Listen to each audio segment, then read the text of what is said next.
been watching my other Daredevil long take fight breakdowns, you'll know that when I watched Season 3, Episode 4, Blindsided, there was one burning question on my mind. Did Bob go to prison? If you haven't seen the earlier videos, you might need me to explain that.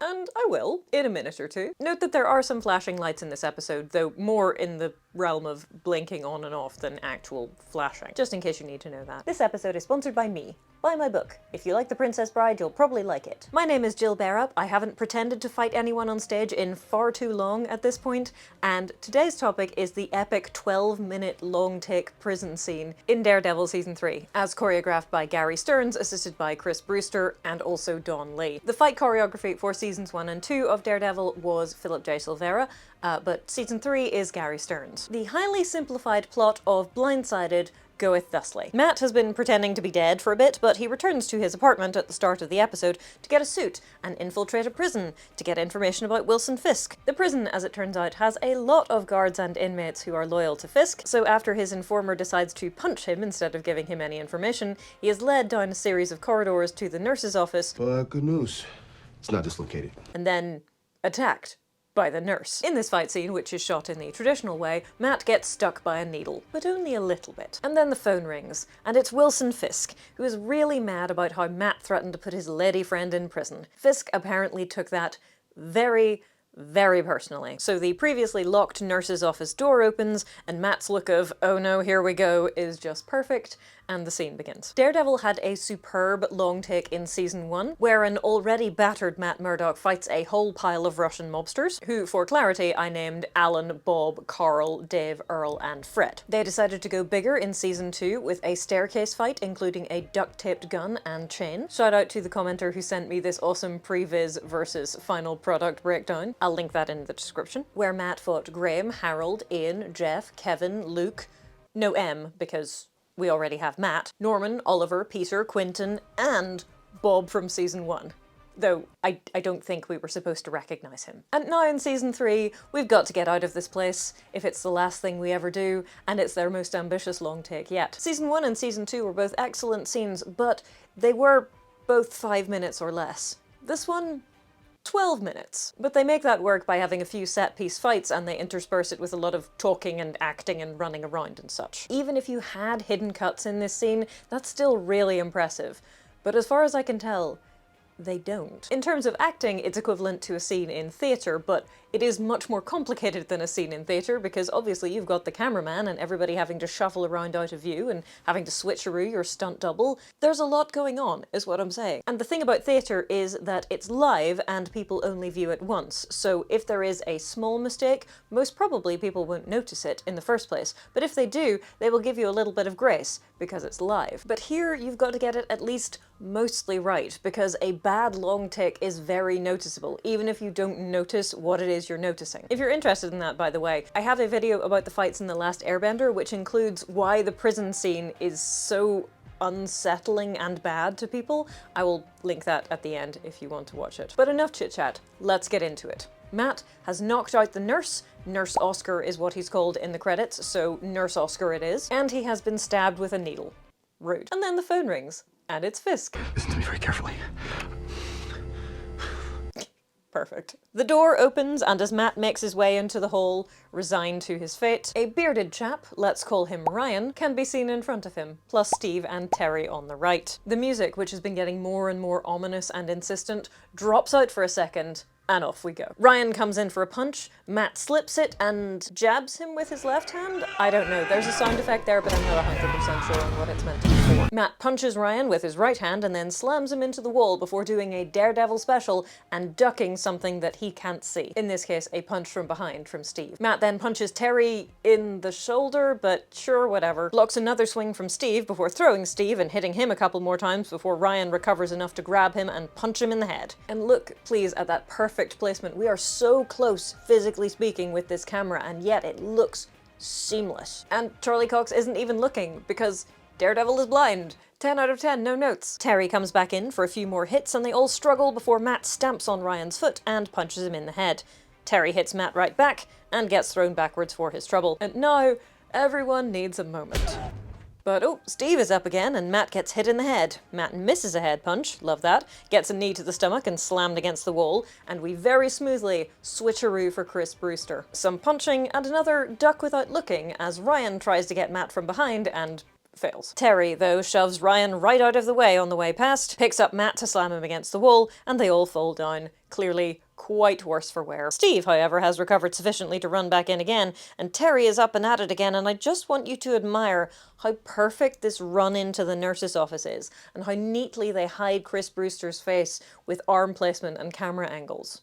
Just really nice work. Steve runs in after Matt and Terry, and here's Ryan again, slamming Matt down onto the examination table, which allows us to switcheroo right back to Charlie Cox, who has been scrambling around out of sight of the cameras and also getting his fake blood on. Ryan is kicking the absolute snot out of him, but there are weapons in here and Matt makes use of them because jamming a needle of some unknown substance into someone's leg is probably going to slow them down significantly. Ryan's down, Steve gets a table to the gut, Steve gets smacked about and thrown over the table, and a little kick with table assist for Terry. Fab. I love it. Ryan has not quite been permanently downed by the drugs though, but he gets his head rammed off the metal table. Steve, well, look, I would show you that part, but it would probably get me demonetized. Let's just say Steve is not in a good way, and then Terry is downed by shoving the table out of his way. These three more or less neatly dealt with. Matt stands up, wipes his face, and heads out down the corridor that previously held Ryan, as the tension ratchets up again. For this section, I would like to note that the three inmates are choreographed not to be particularly in sync with each other. That's not to say they don't do things to help each other out when the opportunity is available, but the way that Terry just shoves Ryan out of the way because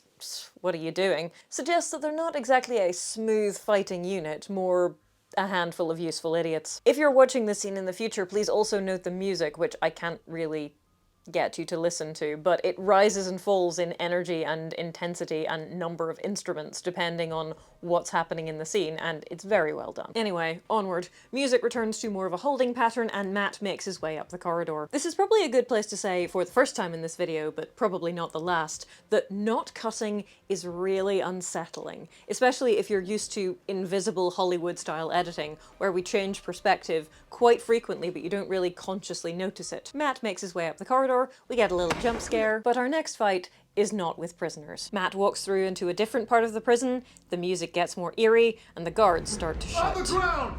Hold on, I was attacked. Get on the ground now! Okay, I was attacked. I need help. Put your hands behind your head! Alright, we got him. Ah yes, we see. Gavin and Gregory, because they're guards, you see, but also for other reasons that we'll get to in a minute, are on the case. And this is another really smooth switcheroo between Charlie Cox and Chris Brewster. Very nice. For all of the battering we see here, the camera never shows his face, and that must have taken so much practice. I watched an interview with the showrunner where he said they had to go to Marvel for special permission to just take a day off where they had all of their cast and crew, but they weren't actually going to film anything, they were just going to rehearse this scene. They then had to film it on a different day, and apparently the take right after lunch is the one we are now watching. Even with the exposure turned way up though, I am kind of guessing what's going on here. I think that Gavin tries to hit Matt with his baton and gets blocked and grabbed and hauled around, but Gregory manages to get a hit in before Gavin gets his helmeted head slammed into the bars. Gregory lands another couple of hits, only partially blocked, and Gavin blocks a punch, I think, before knocking Matt over with his baton. Note that Gregory still swings at Matt while he's flying through the air, but obviously he's already gone. Matt falls on the floor, and while Gavin and Gregory are supposedly hitting him with their batons, we switch back in for Charlie Cox. Matt trips Gavin, and then he manages to get Gregory on the ground without his baton and punches him under his visor, which always a good idea if someone is wearing a visor. Matt wrests Gavin's baton off him and uses it to beat both of them, including hitting Gregory several times. When we switch back to Charlie Cox fighting the guards, it's still very dark, but you can quite clearly see Matt's face. I have been informed since I started doing Daredevil reviews that what you need is a particular kind of television to watch the very darkly lit shows. I do not have one of those, but I do have an exposure slider. Regardless, the music drops down again and the inmates are apparently quite happy about the guards getting wailed on. As before, though the corner of the corridor was wider, the narrowness of the corridor has been a help to Matt. First, because he can slam people into walls rather than just trying to punch or kick them, and second, because they can't get around him to flank him, for example. And also, he hits them sufficiently hard that they don't get a chance to land a lot of simultaneous attacks. Anyway, you've dealt with some prisoners, Matt, you've dealt with some guards, but oh no, Code 33. Now this is a point where they they could have hidden a cut, but having watched it with the exposure way up, I don't think they did. Anyway, related to the scene, but unrelated generally, fire, lads? Really? You're stuck in here. Why are you lighting things on fire? Do you enjoy death by smoke inhalation? To the point, however, we get this line from one of the prisoners. Light it up, bitch! Matt gets grabbed and dragged through into a storeroom by Uriah here, and then, after Uriah has been handed a shiv by someone off screen, we meet Vic. Incidentally, this is why we have been giving all the guards G names, because we needed to say Vic for the actual character. It's like I've got it all figured out. And I have to say, this is a great scene within a scene. The long take allows us to keep the tension really high because we're confused and Matt's confused and he's trying to talk his way out of something, but he doesn't quite know what he's trying to talk his way out of. I remember the first time I watched this, I figured out that it was the lack of cuts that was making it so unnerving. But Matt, desperate, bewildered, beaten, is nonetheless doing a great job of talking his way into the confidence of Albanian mobsters. Fisk still controls half the guards in prison. Oh, and please remember that line, it will be important in a moment. The music starts to pick up again as Matt starts to put the pieces together, learns that Fisk set up his own attempted murder, and then got the guy who did it freed. William here is sent to drag either Gavin or Gregory into the storeroom so Grant the fake guard can put on his stuff, and Matt even succeeds in getting a name. Jasper Evans. And off we go again, with Daredevil's super perception coming in handy. There are 2 guards. Trust me, please. And Grant the fake guard is trying to get him out, but oh no, 2 more guards are coming for them. Gary and Gus. Grant hurries to open the gate, the cameraman hustles through first, and then Gus gets an elbow to the face and the gate slammed on him. But Matt and Grant and the cameraman are through safely. And we hurry on again. Okay.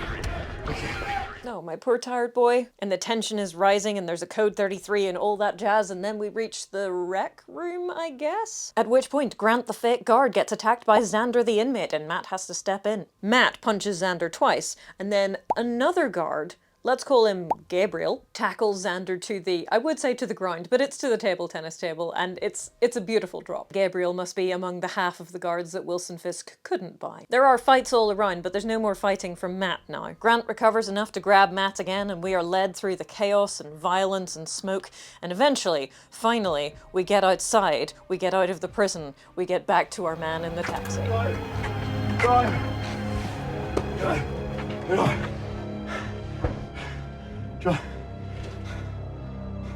Good idea, Matthew. I mean, it's a pity it doesn't work out as planned, but good idea nonetheless. Is it perhaps a little unfortunate that Bob did not end up in prison to delight us once again? I mean, yes, but it's a fantastic scene. We get the information that Matt was looking for, and more. We get a nice set of fights, including all of our favourite Daredevil things. Ducking stuff that's behind you without looking. Everybody getting so beaten up that they need a minute to recover. And of course, using your surroundings. Very smooth switches from Charlie Cox to Chris Brewster and back again a couple of times, and all done in one long take. And that's a very ambitious thing to do, particularly in a television show where shooting timelines are so tight, but worth it.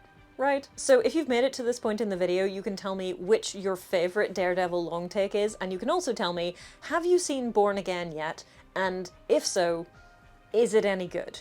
Because I wish to be cautiously optimistic, but it is Disney, and they have been variable of late. Second to last thing, Bob, real name Declan Mulvey because one of my intrepid commenters found him on IMDb, does not appear in the prison scene, but he does appear in Season 3, Episode 10, Karen. I am strongly considering doing a review of that fight just to round off the Bob saga, so you should let me know if you want me to do that.